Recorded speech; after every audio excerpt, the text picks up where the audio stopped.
Hello and welcome to the channel and welcome to another Fringe reaction. This is episode 5 and it's called Power Hungry. In the last episode we got something a little bit different this time. We got this observer who seems to know the future. He certainly knew when to be and where to be at the right time to receive those beacons. That's definitely a distraction from the usual. Not a distraction. That is definitely a deviation from the usual massive dynamic and Walter being involved. Although Walter is involved in this because he's met the observer before. I think we're starting to get the semblance of a storyline now, and I'm really quite eager to find out where it goes. So I'm not gonna waste any more time. I'm just gonna get on with it. Let's go. 1, 2.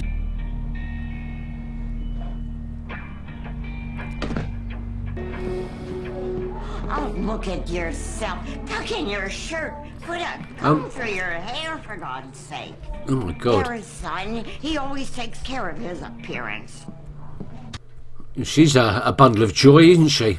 A bundle of enthusiastic optimism. Are you kidding me? Oh, come on. Unbelievable. That was hardly his fault. Your sweep's leaving, Meager. Get on it. Get another gig. He's having a bad day. Still on for drinks tonight? Of course. But you better not keep me out too late this time. We'll see. Okay. Give that one up. No. Please don't do this to me. Come on. No. Is he causing Damn it. these electrical faults Do not crush on me. This is not when he gets distressed? Oh, the observer's there.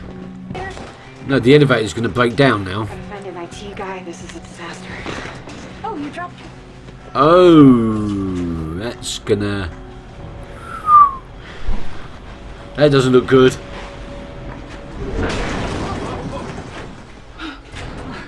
Now she's stuck in an elevator with her stalker. But maybe not for long. Yeah.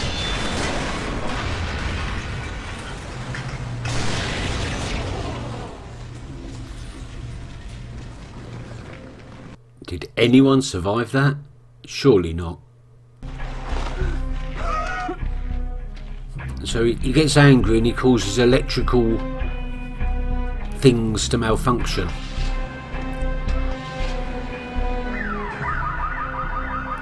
Yep. I wonder what his deal is.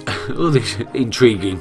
A power surge struck a downtown high-rise in Worcester, Massachusetts. As a result, an elevator on the 26th floor plummeted straight to the basement. 8 passengers died. Did the cable snap? That's what's strange. The elevator didn't fall. It drove itself into the ground. Intelligence chatter speculated that it might be a demonstration of a new weapon technology. So that's what he can do. He's causing power surges. To override the elevator's circuitry would require a discharge of immense power and precision. I've made arrangements for you to be received at the building. We need to know what happened, how it happened, and who's behind it. Well, this time it's not massive dynamic, is it? Because this guy seems to not be able to control what he can do. It's almost like another generator came online, jacked into the system, and overloaded it with double or triple the voltage. Nobody knows that delivery guy was there because all records of him being there have been wiped or fritzed or whatever.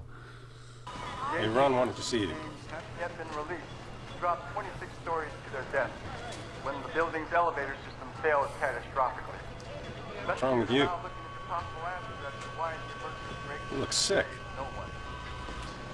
What the hell's on your uniform? What? What is that? I don't know. I'm not sure. I'll tell you what. I'll make it easy. It's not your uniform anymore. Get your ass down to the locker room. Take it off and leave it there. No, please. You're fired. Go. Mr. Get out of here, Meager. I don't want to see you in this. Well, you're going to get all your components fried again. Get the hell out of here!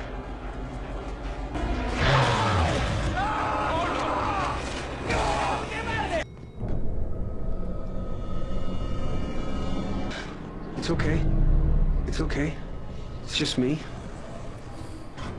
I know this doesn't make any sense. No, it doesn't really. And even if it did, I know you don't have any reason to trust me, but that's what I'm asking you to do. We don't have much time. I can prove it to you. Yeah. But not here. It's just not the way it works. You're on the right track. I'm here to tell you that. You're looking for a person, but Jacob Fisher is after him also. You need to get to him first before Fisher can use him.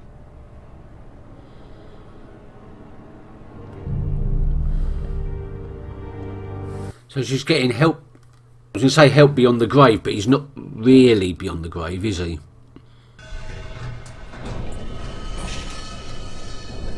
Eh? What relevance is the maximum capacity? There were weight sensors in the elevator. So, just before impact, the car weighed 1,440 pounds. The combined weight of the victims, 1,275 pounds. Leaving a discrepancy of 165 pounds. Meaning, someone walked out of there alive. And now all these things have been happening. I don't know what to do. I don't know what to do. What if I'm dying? Stop it! Get a hold of your... Damn it, Mama! For once, please! Please help me! She's got a pacemaker or something, isn't she? Hello? Hello? Hello? Hello? Oh, and the phones are out because of it as well. So it's Josh's job, killed his mum, killed the woman he had a crush on. A few other people. Oops. Joseph Meager. You don't have to be scared, Joseph. We want to help you. What did you... Yeah, that'll work. She was found dead. A pacemaker malfunction. Olivia thinks they may have found our guy. Yeah, now we just have to find him. Time of death was around 1:15 a.m., so God knows where he could be by now. Walter wants to know what's in the apartment. What kind of gadgets? Specifically electronics. Phones, TV. There's a answering machine. An answering machine. Telephone. Boombox. Boombox. Fan. Tell Olivia to come home. I know how to find him. Oh. Through a tape recording. Given the strength of Mr. Meager's electromagnetic signature, plus his proximity to the tape, I have little doubt that cassette has been imprinted with Meager's electrical signature. Oh, it's kind of like when a film right. camera double exposes a picture. I didn't realise that was the tape. That was the cassette recorder that See what we have left. Joe was wearing.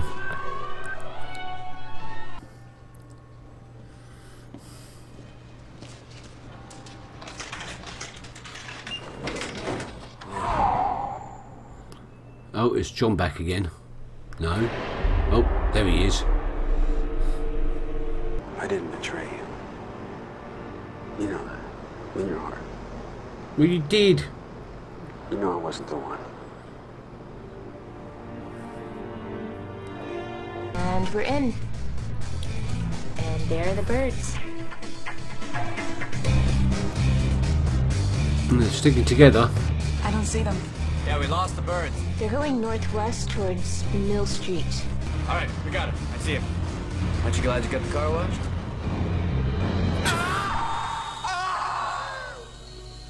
What is that? It is unfair. And I appreciate that. I just want my life back. I just want to go back to how it was, please. Look what science has made you, Joseph. You are special.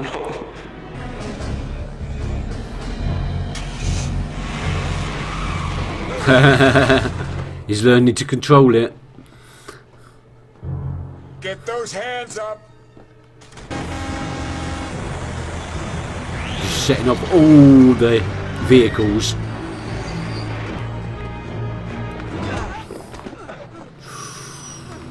Ooh, that's gotta hurt. I'm surprised poor old Joe had any strength left after the torture. But he was controlling it at the end. Miss, no one will tell me where I'm going. To the hospital. They're going to perform some exams, check to see that your head's okay. I want to go home. I'm afraid we can't let you do that. Yeah, it's hard, but they've got to do that. You haven't seen yourself lately. I haven't been sleeping very well. Why don't you tell him that the one person that's going to believe... Nothing. Walter is the one person that would believe her story and believe it's... He worked it out anyway. John Scott. And knows his name perfectly. Right in front of me, he talks to me. Yes, he would. Like a waking dream. Because he doesn't belong there. Yeah, but it's not like a waking dream, is it? Because he knows things. One voice in your head, not two. This is your brain's way of working it out. No. See, I don't think that is what's going on. Because he's attributing it to grief, and yes, it could be that, but there's something more, isn't there? Because of what they're doing in Massive Dynamic to his brain. I mean, surely that's got to prove it's nothing to do with Olivia, because he's totally ignoring Olivia. Or he's leading her somewhere. Whoa. The hell?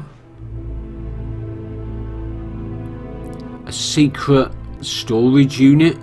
Apparently John Scott was conducting his own investigations. Oh. Did the files give any indication of who he might have been working for? Not that we can see. But it appears that many of the cases were pattern-related. He knew about the pattern. He also knew about our friend Dr. Fisher. In fact, he knew quite a bit more than we did. Oh. Engagement ring that he was gonna... Yeah. Yeah, that's not... It's not a hallucination, it's not grief. That is real. So, that's got implications for a continued storyline as well. John Scott's investigation. It turns out that maybe he wasn't a traitor, he was just undercover, and he never got round to actually completing the mission, as it were. But he was certainly collecting a lot of information about people. There's boxes and boxes of it. So, and Olivia's now got maybe a little bit more renewed strength of conviction now, because she now knows that John Scott possibly wasn't the traitor that he first appeared. So that might invigorate her enthusiasm. What else? Apart from that, it was fairly bold. The Massive Dynamic weren't involved again, except they probably were. But we had no confirmation of that within the episode. And also the Observer was there, most definitely there. I wonder if he was in previous episodes before it was highlighted, like in episodes 1 to 3. I'm not going to go back and check now, or in the near future. Maybe when I finish this season, I'll get time to rewatch the first 3 episodes and see. I think probably he was, but now that we know who he is, he's becoming more obvious, and he was definitely in that lift, or getting out of the lift at that building. So I'll be watching out for him in future. Okay then, I think that's enough. It was I would say it's got that. This episode again has got a lot of potential for ongoing storylines, but at the core of it, it was what I'm going to describe as a bog standard Fringe episode, compared to like the first 3 episodes were very self-contained. But yeah, again, we'll see. It's really interesting, very, very interesting, and it's getting less X-Files-y every episode I watch. Although it is still a little bit X-Files-y. The role of the smoking man is here the observer, the one that knows a lot more than about what's going on. Or maybe Broyles is the... I don't know.